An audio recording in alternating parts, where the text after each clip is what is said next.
Salut à tous, bienvenue dans The Programmatic Society, un programme qui vous propose d'entendre la voix de ceux qui font le marché du programmatique, en français dans le son, international dans le ton. Une émission soutenue par Augury et Smile Wanted, avec pour partenaires médias Redcard et 100% Média. Ce contenu est accessible également en podcast sur les principales plateformes d'écoute. Cette semaine, notre thème est le suivant: monétisation mobile, quelles innovations et quels enjeux pour les éditeurs? Les éditeurs de sites mobiles et d'applications s'interrogent. Comment compenser la perte de revenus liée à la disparition des cookies tiers? Comment améliorer la monétisation de leurs inventaires tout en préservant l'expérience utilisateur? À l'heure où les mobinautes passent de plus en plus de temps sur leurs écrans, les éditeurs doivent trouver un subtil équilibre entre monétisation efficace et respect de l'expérience utilisateur. Afin de mieux comprendre les challenges auxquels font face les éditeurs, nous demanderons à nos invités comment ils se positionnent face au sujet de la monétisation sur mobile. Est-ce que la rationalisation des partenaires publicitaires est une réalité sur mobile? Quelles sont les contraintes et innovations quand on parle de diversification des sources de revenus? Pour en discuter, Bérengère Vuillemin de Augury, Sébastien Noël de M Publicité, Loïc Sfiligois de Pubstack.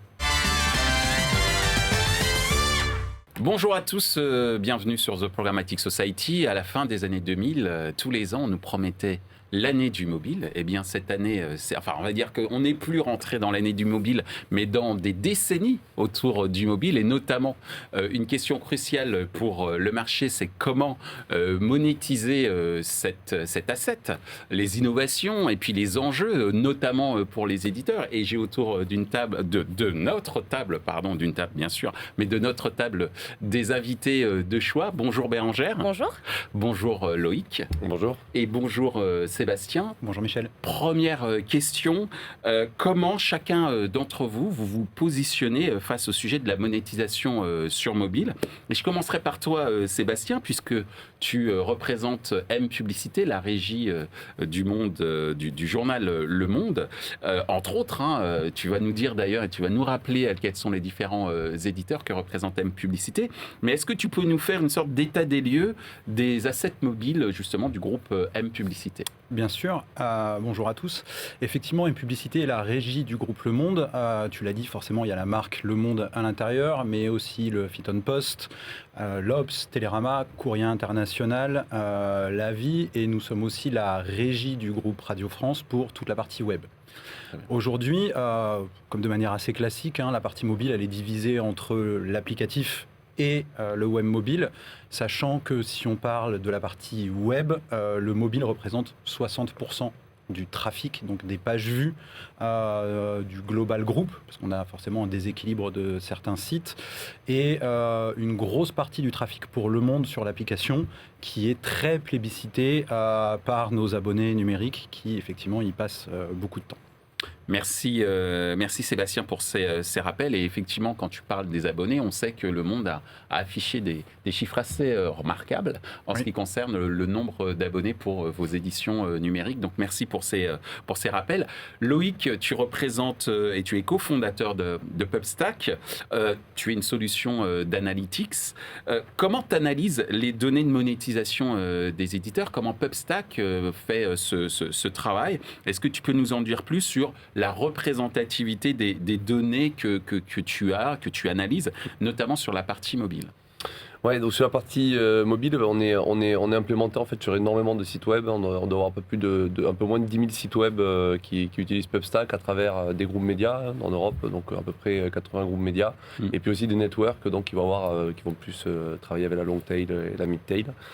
Donc beaucoup de domaines web analysés. Pour avoir un ordre de grandeur, sur 12 mois, on analyse à peu près 400 millions de revenus publicitaires programmatiques mobiles. Donc on a un bon échantillonnage, on va dire.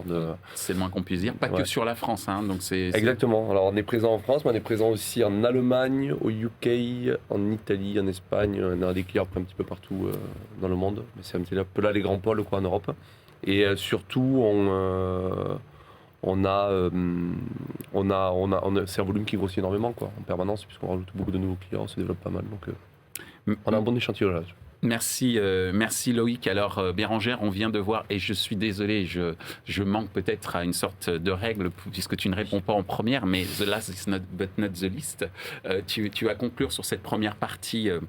Sur cette première question en tous les cas, puisqu'on vient de voir effectivement avec Sébastien que 60% du trafic de M-Publicité était mobile. On vient de voir qu'il y a une analyse autour des 400 millions d'euros pour l'ensemble des sites.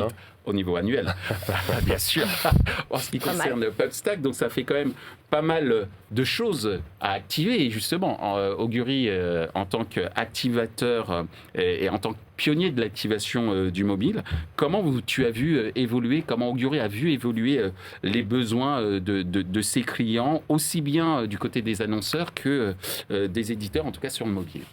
Augury s'est lancé en 2014 et le constat en fait de nos fondateurs a été de dire que les annonceurs cherchaient vraiment comment pouvoir toucher leurs clients potentiels en fait sur mobile, puisque on est tous à peu près au courant qu'on ne se lâche jamais de notre téléphone, donc il y avait vraiment un essor du mobile. C'est notre doudou à tous. C'est notre doudou à tous, exactement. Mais que ça soit à la fois sur l'univers applicatif et la partie web mobile. Et du côté des éditeurs, il y avait aussi une vraie recherche d'un partenaire solide. Pour monétiser ces inventaires-là. Donc du coup, on a fait, c'est parti en fait de ce constat-là. Et du coup, chez Augury, il y a beaucoup d'acteurs en fait qui sont très bons sur uniquement l'INAP. Il y a beaucoup d'acteurs aussi qui sont très bons uniquement sur la partie web mobile. Et nous, chez Augury, en fait, on est en mesure, on a un reach qui est très large, puisque du coup, on est en mesure de monétiser en fait les inventaires des éditeurs à la fois sur la partie INAP et sur la partie web mobile, et aussi d'apporter du coup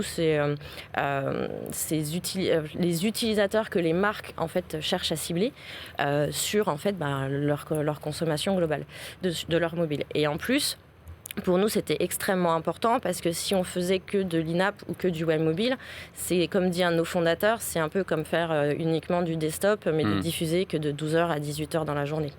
Et on a fait tout ça en ayant bien sûr le parti pris principal de le faire uniquement en respectant l'utilisateur, donc se baser sur des utilisateurs uniquement consentis. Alors justement, ce qui est intéressant, tu parles d'utilisateurs consenti, si je reprends tes termes, et ça fait partie, j'allais dire, d'un certain nombre de challenges, et puis c'est même un des premiers challenges qui semble évident, c'est la monétisation à l'heure du cookie-less ou de l'ID-less, et j'aimerais savoir ce que ça évoque pour vous, notamment pour toi en premier lieu Sébastien, puisque chez les éditeurs, on a parlé beaucoup de difficultés pour monétiser certains environnements cookie-less, on pense notamment aux environnements type Safari. Est-ce que tu as mis en place, est-ce que vous avez mis en place chez M-Publicité une stratégie qui est vraiment spécifique à cet environnement ou à ces types d'environnements, et est-ce que vous avez trouvé une sorte de martingale qui pourrait faire que ça peut fonctionner même lorsque on n'a pas toutes les informations nécessaires sur des environnements comme Safari? Alors écoute, malheureusement, je vais m'auto-spoiler. Non, on n'a pas encore trouvé le sweet spot, comme on dit, pour monétiser ces inventaires-là. Le premier point, tu l'as dit, ce qui est compliqué, c'est d'abord d'aller travailler pour optimiser ce taux de non consenti. Et après, on a la partie plutôt technique qui vient avec Safari, qui empêche les cookies third party d'être présents et qui va commencer à limiter l'identifiant qui est quand même la base de notre métier sur la partie programmatique. Donc on y travaille. On essaye d'y travailler. On travaille énormément en interne au sein du groupe Le Monde. On a vraiment cette culture-là, que ce soit chez l'éditeur ou la régie, de développer nos propres solutions. Donc, comme l'éditeur a sa propre solution de gestion de données first party pour travailler sur le tunnel, sur le churn, on l'a adapté à la publicité en montant notre propre identifiant pour pouvoir suivre les navigateurs sur le web mobile et les valoriser derrière auprès des acheteurs. Maintenant, ça fonctionne quand on a un identifiant qui peut se partager. On n'est qu'au début de l'histoire, c'est encore très compliqué. On est en cours de contractualisation avec beaucoup de solutions là-dessus. La plupart du temps, on a plus une base de discours sur utiliser notre identifiant à nous. Entre guillemets, c'est ce que voudraient les adtech, alors que nous, on est plutôt sur, non, on a le nôtre en tant qu'éditeur. Et la chance qu'on a, on ne va pas se mentir, c'est qu'au sein du groupe Le Monde, on est aussi beaucoup acheté parce qu'on s'appelle le groupe Le Monde et qu'on est je pense, et mon voisin de gauche pourra sûrement le valider derrière puisqu'il nous accompagne, mais aussi moins impacté du fait de cette valeur de nom de groupe média et de qualité de groupe média sur un RPM, on va dire, impacté. Donc aujourd'hui chez nous... un revenu pour 1000. Voilà, un revenu pour 1000. Cette partie-là est moins impactée qu'il semble le benchmark du marché parce que nous, on a un impact que sur le programmatique de 30% sur nos revenus sur ces inventaires-là. Donc, on prend le temps de faire les choses le plus intelligemment possible avec nos partenaires. Merci Sébastien pour ces précisions. Ce qui est assez intéressant dans ce que tu as évoqué, c'est le fait qu'effectivement, il y a des solutions en termes d'identifiants, mais ce sont des identifiants qui sont des identifiants tiers, oui. Et qu'aujourd'hui, ce qui est important à la fois chez l'éditeur, mais également chez l'annonceur, c'est de pouvoir conserver ces données et trouver la martingale, je reprends ce terme-là, pour pouvoir échanger.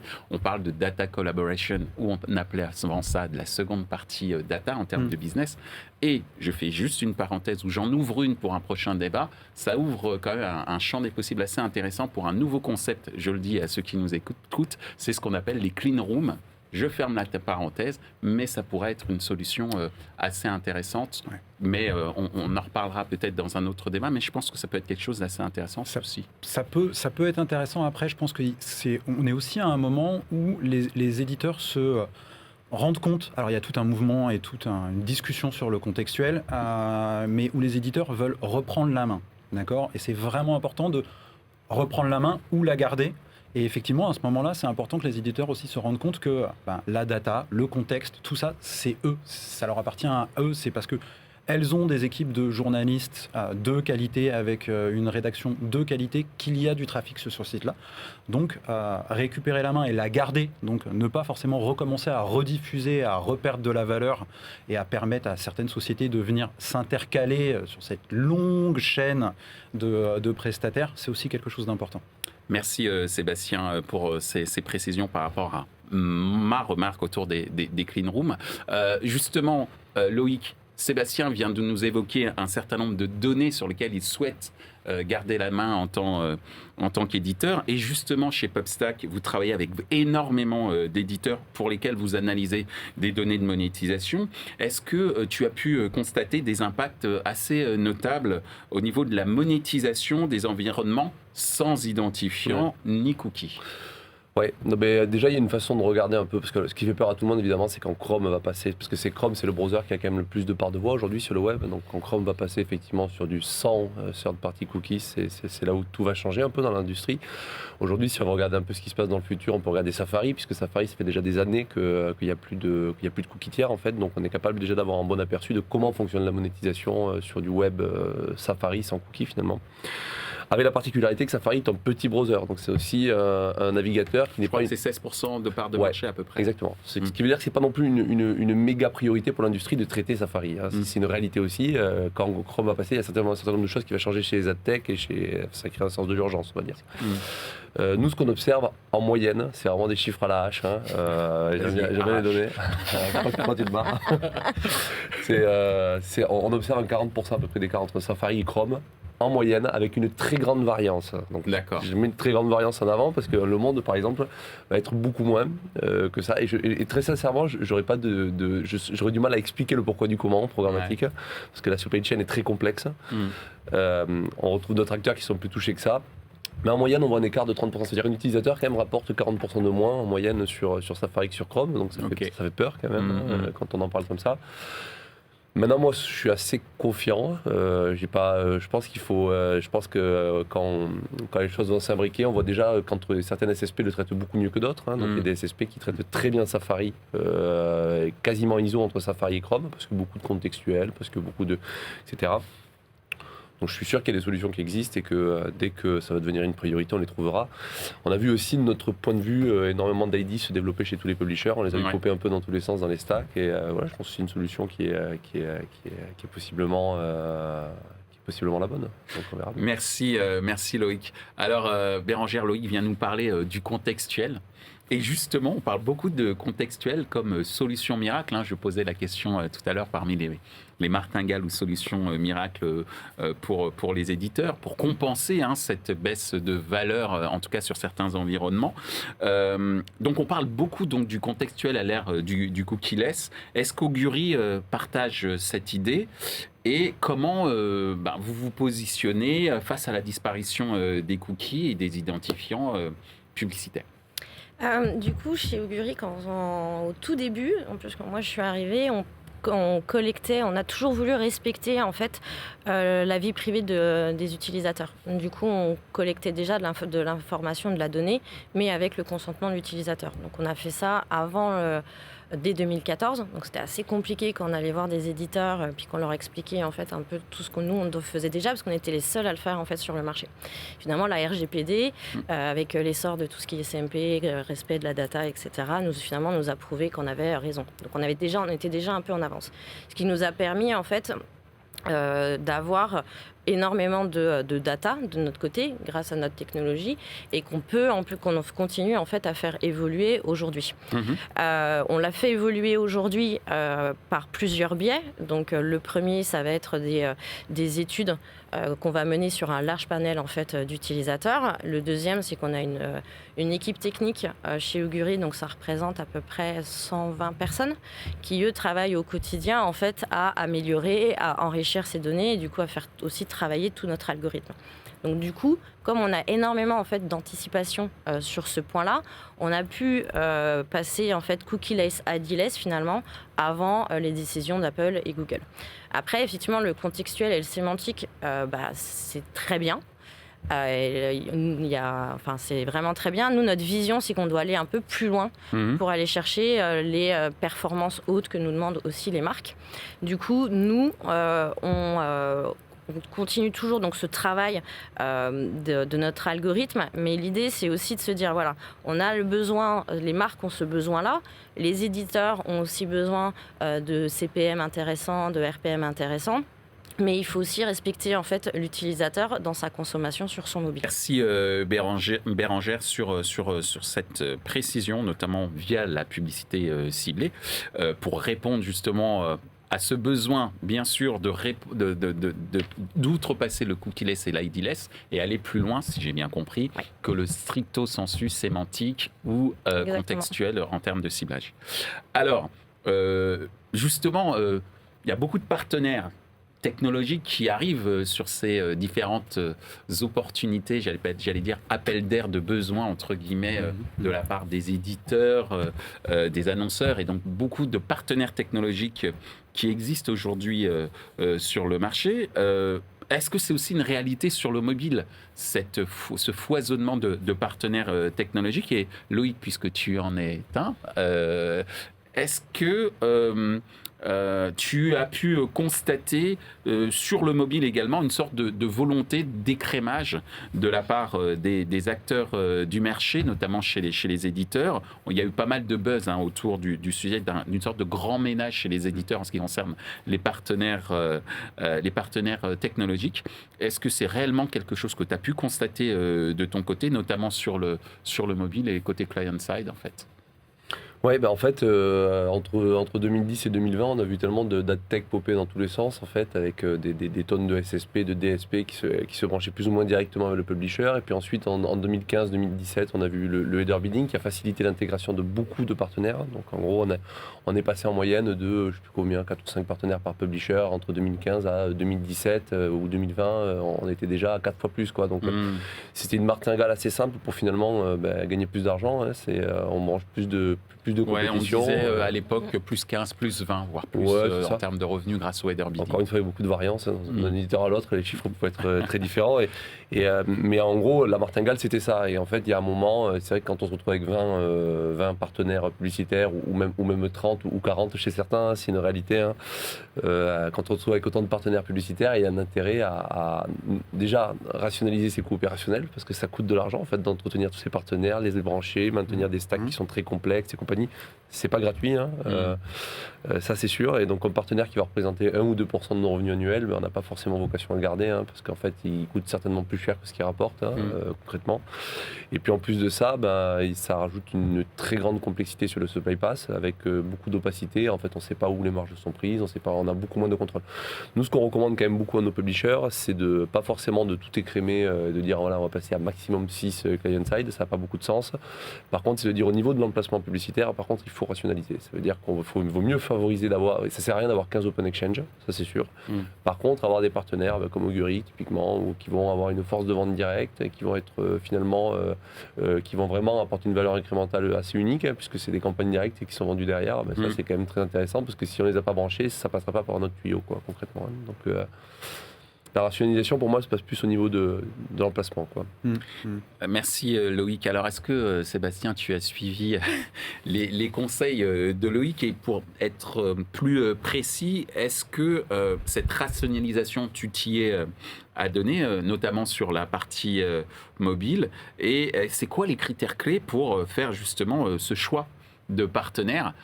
C'est assez effrayant quand même quand on voit le nombre de technologies potentielles qui promettent un certain nombre de changements de paradigme en termes de revenus. Et comment tu fais? Qu'est-ce qui détermine ton choix? Alors écoute, déjà, la première chose, c'est que si tu as un besoin de rationaliser, c'est peut-être que tu as été un petit peu trop loin. On a cette chance, nous, de jamais l'avoir fait en fait. On ne va pas brancher pour brancher. Tout d'abord parce qu'on a toujours été persuadé avec Daniel Suarez, qui est le patron des opérations digitales, qu'il n'y avait pas d'intérêt de brancher tout et n'importe quoi pour brancher tout et n'importe quoi, parce que, comme le disait Loïc, c'est bien de faire plein de petits ruisseaux, mais ça ne fait pas forcément un grand fleuve à la fin. Et puis surtout... métaphore. Pas mal, hein. Elle marche. Voilà. Je l'avais travaillé un peu. Mais en fait, donc ça c'est le premier point. Deuxième point, le mobile, il ne faut pas l'oublier, on a quand même une grosse différence par rapport au desktop, c'est qu'on a moins de format, parce que forcément, on n'a pas cette belle colonne de droite qui sert à mettre de la pub pour beaucoup d'éditeurs, mais le type de connexion est aussi différent. C'est-à-dire que très souvent, on est en 3G, 4G, peut-être 5G maintenant, et que nous, l'objectif final du groupe, et donc de l'éditeur, c'est d'abord faire en sorte que les utilisateurs, les lecteurs aient accès à l'information rapidement. Donc on a une contrainte technique qui est que de toute façon, si on commence à empiler pour empiler, à part rajouter du temps de chargement sur la page, malgré tous les efforts qu'on peut faire, c'est pas efficace pour le temps de chargement, donc on a cette limite-là. Donc ça, c'est vraiment le premier point qui est très important pour nous. Donc on n'a pas eu besoin de rationaliser, parce qu'on n'a jamais, on va dire, poussé le bouchon comme pouvait le faire Maurice. Deuxième. Mais j'ai quelques photos. Donc, je suis trop vieux. Par contre, là où on va travailler, c'est ce qu'on fait avec des partenaires qui viennent nous amener, pas forcément une vente directe, mais un format spécifique, d'accord, sur lequel ils vont être soit uniques sur la demande, soit avoir une demande incrémentale sur cette demande-là. Donc, à la place de mettre 15 bidders sur ce fameux format in-feed ou in-read qui va être au final un pavé 300 par 250. On a travaillé avec des nouveaux partenaires comme avec Bérengère sur la mise en place d'un format spécifique sur lequel ils vont nous amener une demande qualitative avec un fort RPM et où ils ne vont pas aller bider sur tout et n'importe quoi juste pour faire du remplissage. Donc ça, c'est plus la logique qu'on a aujourd'hui, de toujours dans le respect de l'UX, de l'utilisateur qu'on a avec nos éditeurs, parce que c'est là où on a une bonne relation, c'est aller chercher des partenaires qui vont avoir une demande qualitative sur des formats qui rentrent dans tout ça et qui font que c'est gagnant-gagnant pour tout le monde en fait. Ça va respecter l'utilisateur, on ne va pas, entre guillemets, venir nous tomber dessus en nous disant qu'on met de la pub partout, que c'est pas qualitatif. C'est des beaux annonceurs avec un beau format qui est bien intégré et on y est tous gagnants. Ouais. Et surtout avec un accès direct aux annonceurs. Ça qui est très intéressant, c'est qu'on parle vraiment de campagnes, tous les acteurs comme des triple lift, il y a beaucoup des Tids et Augury et compagnie qui développent une vraie demande en fait en direct avec les annonceurs. Ça c'est très intéressant pour l'éditeur parce qu'en fait il y a un accès qui est très très très direct à ce play. Merci Loïc pour la précision sur les propos de Sébastien. Alors justement, on a parlé de bidder et Bérengère en tant que bidder Augury. Comment est-ce que vous arrivez à tirer votre épingle du jeu dans un environnement qui est hyper compétitif, hein, on a vu, on peut avoir jusqu'à 40 bidders dans ce header bidding self-serve, enfin server to server, pardon. Par exemple, on peut en mettre jusqu'à 60, a priori théoriquement. Théoriquement, oui. Bon, on est sur le marché français, je doute qu'on y soit encore arrivé à ce chiffre-là, mais sur certains marchés, potentiellement, c'est faisable. Comment, en tant que bidder chez Augury, vous tirez votre épingle du jeu dans cet environnement, donc comme je le disais, très compétitif, et c'est quoi les blocages que vous voyez chez les éditeurs ? Alors le premier blocage, ce que moi j'ai remarqué, c'est que il faut être aussi parfois patient avec l'éditeur, parce que les délais d'intégration, nous pouvons en parler, peuvent varier en fait d'un éditeur à deux en fonction effectivement de sa stratégie. Donc ça c'est le premier point. Après nous depuis 2014 et surtout je dirais depuis 1 an et demi, 2 ans en fait chez Augury, on a vraiment des partenaires et des éditeurs qui nous font vraiment confiance. Puisqu'on a un très bon taux de fidélité de nos éditeurs, merci. Et du coup ce qui est déjà un gage de qualité, donc ce qui nous permet déjà en fait d'avoir une notoriété auprès des autres éditeurs avec lesquels on souhaite travailler. Après, nous, on a vraiment une approche qui est de coller au mieux en fait aux attentes de l'éditeur. Donc du coup notre techno on a la possibilité d'être intégré en tag base, on a la possibilité d'être intégré en header bidding, peut créer de nouveaux emplacements publicitaires, on peut s'adapter dans des emplacements publicitaires déjà existants parce que effectivement il y a une grosse concurrence, il y a une rationalisation, mais tous les éditeurs n'ont pas forcément la même stratégie là-dessus. Il y a certains éditeurs, comme disait Sébastien, qui vont souhaiter que tout s'intègre exactement, correctement dans le site pour respect de l'expérience utilisateur.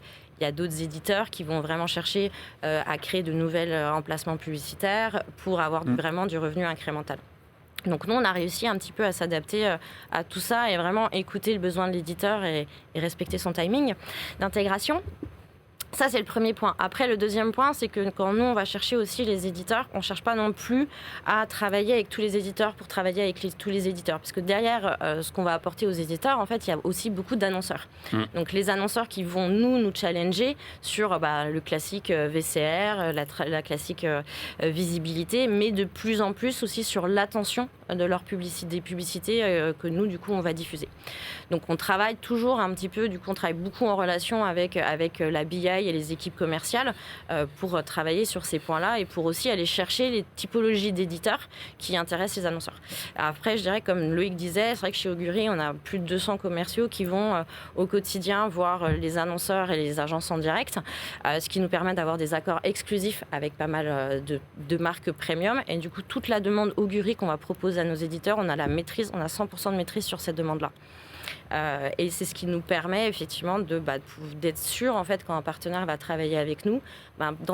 Pour résumer, en fait, dans un premier temps, on va vraiment écouter et s'adapter à sa stratégie. Dans un deuxième plan, on va lui apporter des marques vraiment premium. Dont on a la garantie dessus, parce que moi j'ai eu des partenariats avec des éditeurs où on n'avait pas forcément de garantie où il y avait des problématiques de qualité de publicité et ça peut vraiment être très très compliqué à gérer parce qu'il n'y a pas de solution en amont pour le check de la qualité de la publicité, donc bien souvent vous vous rendez compte après, c'est ultra compliqué. Et après effectivement toute cette demande et je dirais un peu le côté sympathique aussi. C'est vrai. Voilà. Non, mais pour aller au-delà de ça, je pense que ce qui est vraiment important, c'est que, on l'a dit, il doit y avoir une forte relation de confiance, surtout sur des environnements mobiles, parce qu'on le rappelle, en mobile, on a une publicité visible la plupart du temps à l'écran. En mettre deux, ça commence à devenir un petit peu compliqué. Un vrai filtre, nous, qu'on va avoir dans les relations avec nos partenaires, et surtout sur mobile, c'est est-ce qu'ils comprennent nos contraintes ? On l'a dit en termes de brand safety, en termes d'intégration, et très clairement, ça filtre beaucoup. Si une grosse société arrive et dit nous on a ce format-là, il faut le prendre et tu vas voir, tu vas faire plus 25% de revenus. Déjà on divise par deux. Mais en fait, très souvent on ne peut pas l'intégrer parce qu'on a des fortes contraintes. Et ça a été un des points forts de la collaboration et de ce qu'on a pu déjà raconter avec Bérengère, avec Augury. Ils ont cette capacité, et c'est ça qui est très agréable, de nous écouter, de comprendre nos contraintes et de les respecter derrière. Et c'est ce qui fait que ça fait un partenariat vraiment efficace. Alors Sébastien, tu vas garder la main sur cette dernière question puisqu'on en arrive déjà à notre avant-dernière pour être plus exact. Question. Tu as cité un mot-clé très important, c'est le mot contrainte. Oui. Et pour finir cette émission, j'aimerais savoir quelles sont les contraintes et innovations quand on parle de diversification de sources de revenus. J'imagine un peu qu'au sein d'un groupe comme Le Monde, vous faites face à certaines contraintes, je répète ce mot, en matière de pression publicitaire, de formats que vous pouvez intégrer, et notamment sur le mobile, on l'a vu, on ne peut pas intégrer des centaines de formats. Alors dans quelle mesure vous parvenez à innover et à faire plus de revenus malgré ces contraintes? Eh ben écoute, c'est vraiment une très bonne question et c'est le challenge, j'ai envie de dire, un des challenges les plus intéressants quand on travaille au sein d'M-Publicité, c'est faire avec les contraintes et techniques et qualitatives de l'éditeur et de respect de l'utilisateur et essayer quand même d'aller chercher du revenu additionnel sur ces parties-là. C'est un peu comme le mégalodon, tu sais, cet animal préhistorique, le requin des mers. Tout le monde sait qu'il est là, mais il évolue jamais, mais il continue à être présent et à faire peur à tout le monde. On a l'impression du Loch Ness, par exemple, aussi. Par exemple aussi, voilà. Sauf que mégalodon, on sait qu'il existe et qu'il a existé. Tu vois, Loch Ness, je ne sais pas si je pourrais aller aussi loin. C'était notre page culture. Voilà. Mais après la page publicitaire tout à l'heure. Et en fait, c'est ça qui est super intéressant. C'est ça qui est super intéressant, ça va être de jongler avec tout ça. Et on le disait, la première chose, ça va être la confiance qu'on va avoir.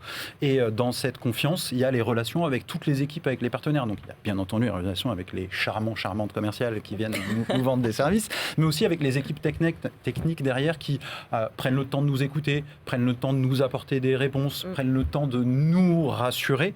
C'est vraiment là où on va aller tirer le meilleur du partenariat, pas juste en écoutant quelqu'un qui va venir nous faire une promesse de revenus additionnels sur un nouveau format qui est génial. Et notre souci, il est là sur mobile. On va pas se mentir, créer des formats dans tous les sens, c'est pas possible. On peut plus le faire. Donc aujourd'hui, on récupère beaucoup et on le fait au sein du groupe M-Publicité, les formats sociaux qu'on va aller intégrer dans nos espaces publicitaires, avec quand même aussi une contrainte de place, parce qu'un format Facebook ou Instagram repris normalement dans un 300 par 250, tu as un petit souci de place. C'est clair. Mais voilà, donc en fait, ce qu'on va aller chercher, c'est ça, c'est de la confiance, de l'écoute, des formats qui vont bien s'intégrer. Je vais arrêter de faire de la publicité, mais c'est ce qu'on a fait. Et après, ça peut être aussi du service. C'est vraiment là où ça va être important. C'est une fois qu'on a mis le format, c'est comment est-ce qu'on fait pour l'optimiser, quelles demandes on va mettre derrière. Et c'est là, nous, où on trouve le meilleur équilibre et où on arrive à avancer et continuer de faire progresser nos revenus sur le mobile, sur toute cette partie.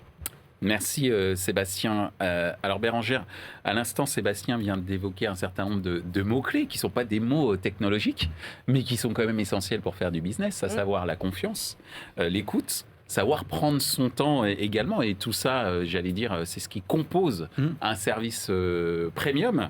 Alors comment est-ce que vous vous positionnez chez Augury pour aider justement les éditeurs dans leur diversification, malgré toutes ces contraintes que nous venons d'évoquer? Comment ça se passe chez Augury? Alors, si on parle uniquement je vais commencer par la partie format. Nous, chez Augury, on a créé des formats qui sont par essence impactants. On ne va pas nier ce point-là, mais qui ont été aussi pensés dans une logique non intrusive. Donc, dans les partenariats qu'on va faire avec certains éditeurs, donc on va peut-être créer des nouveaux emplacements publicitaires, mais l'idée, c'est aussi de respecter l'expérience user, de respecter la pression publicitaire à laquelle sont mis les utilisateurs et les consommateurs en fait, du site ou de l'application sur laquelle on souhaite travailler. Parce que moi, ce que je dis régulièrement à mes éditeurs, c'est que moi, je te propose plein de choses, mais après, c'est l'univers, ton inventaire, c'est ton bébé, entre guillemets. Exact. Donc, c'est à toi de regarder ce que tu veux faire, si toutes tes recettes de cuisine, que ce soit de la tartiflette, etc., etc. Oui, on a fait un petit jeu de mots, on a un petit jeu entre nous après. Tu souhaites la monétiser de telle façon et de telle façon, en fait, ça ne va pas nous poser un petit problème. Donc nous, on intervient là-dessus et on fait surtout aussi des formats qui sont ce qu'on appelle des formats fully on-screen, donc qui sont visibles, en fait, où 100% des pixels sont visibles à l'écran. D'accord.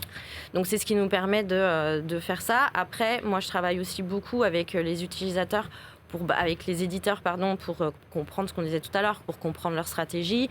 Mais ce que je trouve intéressant en fait avec Augury, c'est que déjà nos formats publicitaires sont mobiles, donc ils ne sont pas hérités du desktop.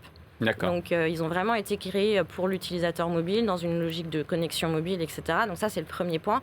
Et le deuxième point aussi, que je ne sais plus ce que je voulais dire, c'est que ils se fondent dans la page.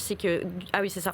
Du coup, nos formats publicitaires, soit ils vont créer du revenu incrémental, soit grâce à notre force commerciale qui est assez forte chez Augury, ils vont permettre en fait d'augmenter le RPM en fait de l'éditeur. Donc finalement, tout le monde se retrouve un peu gagnant parce que l'utilisateur est soumis effectivement à un format impactant, mais en même temps, quand on voit des fois la multiplication des formats IAB, juste parce qu'il faut en mettre plusieurs pour réussir à monétiser correctement son site, des fois, est-ce qu'il ne faut pas mieux un format impactant, non intrusif, mais qui a une forte rémunération.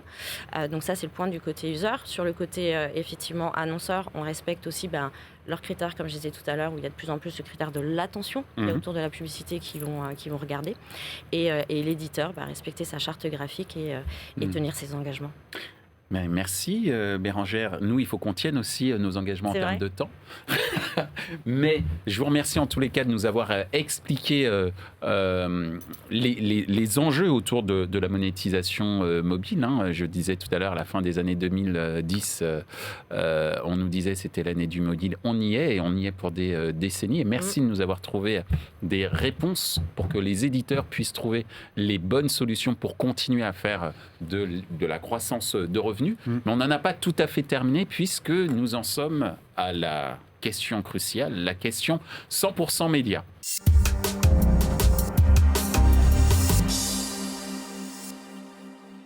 Bonjour. Quelles sont vos innovations pour améliorer l'expérience publicitaire des utilisateurs et notamment en termes d'intrusivité ? Merci. Alors, Sébastien, tu as entendu la question de Carole. Oui. Quelles sont les initiatives pour limiter cette intrusivité ? Attention, top chrono. Merci pour cette question, Carole et Michel. Écoute, on en a déjà parlé entre nous. L'intrusivité, c'est quelque chose qui, sur le mobile, est pas acceptable pour l'utilisateur. Donc, si on veut respecter son utilisateur et pas le frustrer et pas qu'il aille voir ce qui se passe ailleurs, il faut juste respecter sa navigation. Donc, c'est mettre en place des formats qui respectent, et ça a l'air facile comme ça, mais la navigation de l'utilisateur. Donc, bien entendu, sur le mobile, on est obligé d'aller s'intercaler quand même un petit peu au milieu du contenu, parce que si jamais on n'est pas au milieu du contenu, ça va être compliqué. Mais on arrive quand même à avoir des formats qui vont aller se bloquer sur le haut de l'écran, par exemple. Donc on n'est pas intrusif, on est à l'ouverture de sa page en haut de l'écran. On va respecter cette partie-là. Donc je pense que le mot-clé pour nous, éditeurs, c'est respect de l'utilisateur, et il n'y a qu'à prendre soi-même son téléphone et pas avoir quelque chose qui va popper au milieu, pas avoir quelque chose qui va cacher le contenu. Et à ce moment-là, on coche toutes les cases. Bien. Sur le gong. On en refait ou pas ? Non, c'est pas. Je serai pas là. Loïc, est-ce que tu es prêt à répondre à cette fameuse question à mon top ? Absolument. Concernant donc ces initiatives que vous avez pour limiter l'intrusivité des publicités, ou en tout cas d'un certain nombre de publicités sur le mobile et améliorer l'expérience utilisateur. Top chrono. Ouais, nous on intervient sur deux sujets principaux. C'est éviter que les pages elles sautent. C'est le truc quand même qui est le plus énervant sur le web. C'est quand la pub se charge, la page elle se décale et puis on scrolle et puis il y a une pub qui se charge et puis la page elle ressaute vers le haut. Enfin c'est très très énervant et puis en plus c'est complètement à l'encontre des Core Web Vitals. Et puis le deuxième sujet, c'est le temps de chargement de la pub. En fait, la pub, on a envie qu'elle se charge très rapidement et puis qu'elle fasse pas chier le contenu, quoi, entre guillemets. C'est-à-dire qu'elle ne se charge pas avant le contenu, quoi. Donc on intervient sur ça aussi. Et ça permet finalement de minimiser l'impact de la pub, de l'intrusivité de la pub sur l'utilisateur. Merci Loïc, en 35 secondes, c'est parfait. Bérangère, es-tu prête ? Oui. Eh bien, je dis top chrono. Chez Augury, donc on travaille beaucoup avec les éditeurs. Pour nous, c'est vraiment des partenaires. Donc on va travailler beaucoup avec eux, comme on disait, pour écouter parce que finalement, c'est eux qui connaissent mieux leur site que nous, l'usage des utilisateurs que les utilisateurs ont. Donc là, nous, on travaille beaucoup avec eux. Après, on va aussi travailler sur les performances de nos emplacements publicitaires. Parce que si les performances sont mauvaises, c'est que soit qu'on est il y a trop de formats publicitaires, soit il y a des modifications à faire ou des améliorations à faire sur l'intégration. Donc on va vraiment nous travailler sur tout ça pour faire en sorte en fait que le partenariat soit rentable et que effectivement respecter l'utilisateur, c'est un point d'orgue dans toutes les discussions en fait que j'ai avec mes éditeurs, parce que l'utilisateur, c'est celui qu'on souhaite toucher finalement au final. L'éditeur veut le toucher avec des contenus qualitatifs, nous on souhaite le toucher avec des formats qui vont bien s'intégrer, etc., avec des publicités qui leur correspondent, et tout ça est bénéfique aussi pour les annonceurs. Merci beaucoup Bérangère, sur presque le gong. En tous les cas, je te remercie Bérangère d'avoir participé à cette émission et Merci de soutenir The Programmatic Society. Je salue également Cindy et les équipes d'Augury, Cindy qui est en régie, et également les équipes d'Augury qui ont fait en sorte que cette émission ait pu se faire. Merci également de nous avoir permis d'accueillir Loïc et Sébastien, et je crois que nous allons nous retrouver dans le courant de l'année pour un prochain numéro de The Programmatic Society. Exactement. Et mesdames et messieurs qui nous écoutez, je vous dis à très bientôt et j'espère que vous avez appris énormément sur l'un des formats, si ce n'est aujourd'hui en termes d'expérience utilisateur, le format principal d'usage sur le web, à savoir le mobile et sa monétisation. Merci pour votre attention. Ainsi s'achève ce débat autour des innovations et des enjeux de la monétisation mobile. Ce contenu est accessible en podcast sur les principales plateformes d'écoute.